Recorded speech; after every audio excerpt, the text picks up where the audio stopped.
ஆன்மாவை அகத்தே சென்று சுத்தம் செய்வதுதான் ஆன்மீகம்.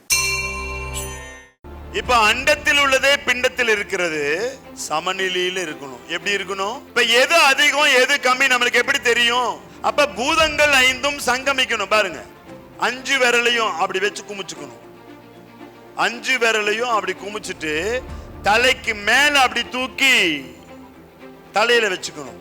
எந்த கைகளில் ஆற்றலை பெற்றீர்களோ அதே கைகளின் மூலமாக உடல் மனம் உயிர் முழுவதும் அந்த ஆற்றல் சரிநிகர் சமானமாக சங்கமித்து விடும். அதனால இது பூத சங்கம முத்திரை.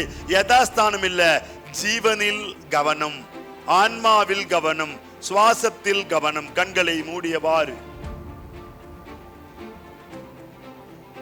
அன்பானவர்களே, எப்பொழுது சௌகரியமோ அப்பொழுது கைகளை நன்றாக உராய்த்து உள்ளங்கைகளிலே விழித்து முகத்தை வருடியவாறு செய்து கண்களை திறந்துக்கலாம்.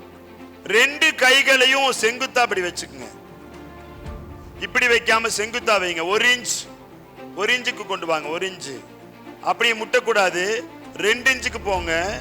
1 இன்ச்சுக்கு கொண்டு வாங்க. 2 இன்ச்சு போய் 1 இன்ச்சு, 3 இன்ச்சு போய் 1 இன்ச்சு.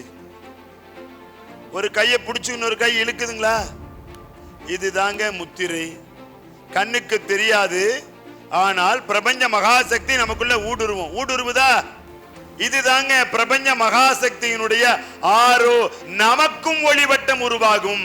முகவரி: ஸ்ரீ சத்யேந்தர் சித்தர் பீடம், சித்தர் மூலிகை ஆராய்ச்சி மையம், 567/2, ரெண்டி சுவாமிகள் சித்த மகா சமாதி, பெருமாள் சுவாமி மலை அடிவாரம், ஆனைமலை, பொள்ளாச்சி, கோவை. தொடர்புக்கு தொலைபேசி எண் 9344833157.